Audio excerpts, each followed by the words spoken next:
আসসালামু আলাইকুম। সকল এসএসসি ও দাখিল পরীক্ষার্থী বন্ধুদেরকে আমার ক্লাসে স্বাগতম।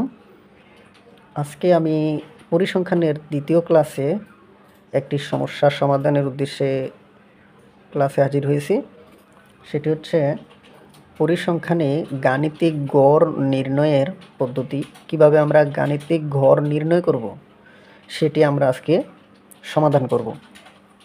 প্রথমে আমরা গাণিতিক গড়ের সূত্রটি ব্যাখ্যা করব। যেমন গাণিতিক গড় সমান সমান 1/n summation of fi xi। এখানে 1/n, n হচ্ছে মোট গণসংখ্যা, fi হচ্ছে গণসংখ্যা নির্দেশ করে এবং xi হচ্ছে মধ্যমানকে নির্দেশ করে। আমরা মধ্যমান নির্ণয়ের একটি ছোট্ট একটি সূত্র তা অবশ্যই মনে রাখব। যেমন মধ্যমানের সূত্র হচ্ছে শ্রেণী উচ্চমান প্লাস শ্রেণী নিম্নমান ডিভাইডেড বাই 2। আমরা একটু পরে এই সূত্রের প্রয়োগ দেখতে পাব এবং গাণিতিক গড় কিভাবে নির্ণয় করা যায় তার জন্য একটি সমস্যা রেখেছি। এই সমস্যাটি সমাধান করে দেখাবো। এরকম প্রশ্ন ক্ষয়ের জন্য বোর্ড পরীক্ষা এবং টেস্ট পরীক্ষায় খুবই গুরুত্বপূর্ণ। আশা করি এরকম সমস্যা আপনারা পাবেন এবং মনোযোগ দিয়ে ক্লাসটি করবেন। টেনে টেনে ভিডিও না দেখে সম্পূর্ণটি দেখার চেষ্টা করবেন, তাহলে বেশি উপকৃত হবেন।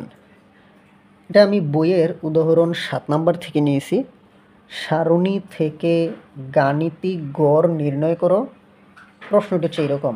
প্রথমে আমাদেরকে এরকম একটি উপাত্ত সংবলিত পরিসংখ্যান ভিত্তিক একটি প্রশ্ন উল্লেখ করা থাকবে। যেমন শ্রেণীব্যাপ্তি 25 থেকে 34, 35 থেকে 44, এরকম গণসংখ্যা উল্লেখ থাকবে এবং বলবে যে সারণী থেকে গাণিতিক গড় নির্ণয় করো।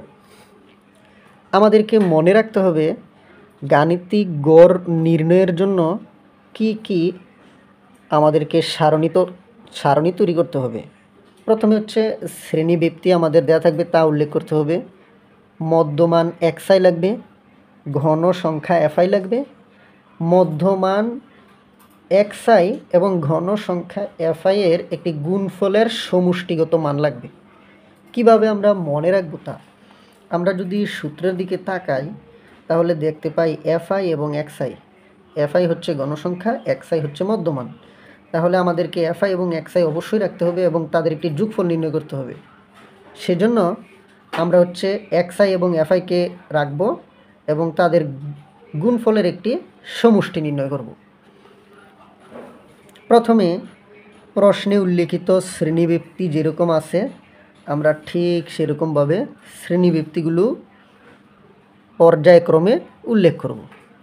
যেহেতু আমাদের পরিসর নির্ণয় করার কোনো দরকার নেই, কারণ হচ্ছে এইখান থেকে আমি বুঝতে পারতেছি যে কতগুলো শ্রেণী বা কতগুলো ঘর হবে। এই যে এরকম কতগুলো ঘর হবে তা আমি বুঝতে পারছি।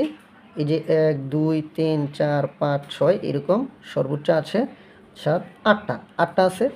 1 2 3 4 5 6 7 8টা আছে।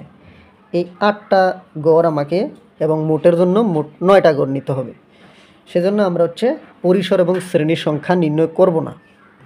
তবে মধ্যমান আমরা কিভাবে নির্ণয় করব, আমি একটু আগে দেখিয়েছি। মধ্যমানের একটি সূত্র হচ্ছে শ্রেণী উচ্চমান প্লাস শ্রেণী নিম্নমান ডিভাইডেড বাই 2। এই মধ্যমানের নির্ণয়টা আমাদেরকে শিখতে হবে। প্রথমে 25 থেকে 34, এখানে শ্রেণীব্যাপ্তি কত সেটা আমাদেরকে জানতে হবে। 25, 26, 26, 27, 28, 29, 30, 31, 32, 33, 34। আমাদের শ্রেণীব্যাপ্তি হচ্ছে 10। এটা আমাদের মাথায় রাখতে হবে। এখন মধ্যমান xi আমরা কিভাবে নির্ণয় করব। শ্রেণী উচ্চমান 34, ওই আমাদের সূত্র শ্রেণী উচ্চমান প্লাস শ্রেণী নিম্নমান ডিভাইডেড বাই 2। এই যে শ্রেণী উচ্চমান 34 প্লাস শ্রেণী নিম্নমান 25, এই দুটোটাকে যদি আমি যোগ করে যদি 2 দিয়ে ভাগ করি তাহলে আমার আসবে 29.5। 29.5-এর সাথে আমি পুনরায় আবার এই 44 যোগ 35 এরকম করব না, আমি জাস্ট শ্রেণীব্যাপ্তিটা যোগ করে দেব। 29.5-এর সাথে যদি আমি 10 যোগ করি তাহলে হবে 39.5। 39.5-এর সাথে আমি 10 যোগ করলে হবে 49.5। এরকম যতক্ষণ আমাদের শ্রেণী ব্যক্তি থাকবে ততক্ষণ পর্যন্ত আমরা এরকম মধ্যমান নির্ণয় করব। অর্থাৎ প্রথমে যে মধ্যমান নির্ণয় করব, যেমন এই প্রথম শ্রেণীর মধ্যমান যে নির্ণয় করব সেটা খুবই সতর্কতার সাথে আমরা নির্ণয় করব যেন ভুল না হয়। তারপর শ্রেণী ব্যক্তি যোগ করে দিলেই আমাদের মধ্যমানের মান বের হয়ে আসবে। গণসংখ্যা এফআই এর মান দেয়া থাকবে। এই যে প্রশ্নে দেয়া থাকবে গণসংখ্যা 5, 10, 15, 20, 30, 16 এবং 4। 5, 10, 15, 20, 30, 16 এবং 4 সর্বমোট n এর মান 100। আমরা গণসংখ্যাও পেয়ে গেলাম। এখন হচ্ছে আমাদেরকে মধ্যমান ও ঘনসংখ্যা এফআই ও এক্সআইকে গুণ করে যে ফলাফল পাবো তা নির্ণয় করতে হবে। আমরা যদি 29.5কে 5 দ্বারা গুণ করি ক্যালকুলেটরে তাহলে পাই 147.5। একইভাবে 10 দ্বারা যদি আমি 39.5কে গুণ করি তাহলে হচ্ছে 395। একইভাবে আমি অনুরূপভাবে সবগুলোকে এরকমভাবে গুণ করলাম এবং গুণ করে প্রাপ্ত ফলাফল এখানে বসালাম। এখন আমার সামেশান অফ এফআই এবং এক্সআই দরকার। তাহলে সামেশান মানে যোগফল। তাহলে এই সবগুলোকে আমি ক্যালকুলেটরে যোগ করব। যোগ করে আমি পাইলাম হচ্ছে 6190।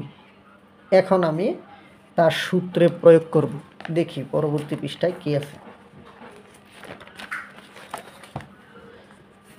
একটু মনোযোগ দেন, তখন আমরা পরীক্ষায় লিখব। আমরা জানি যেহেতু তারা গাণিতিক গড় নির্ণয়ের জন্য আমাদেরকে বলছে, গাণিতিক গড়ের সূত্রটি লিখব 1/n summation of FI XI.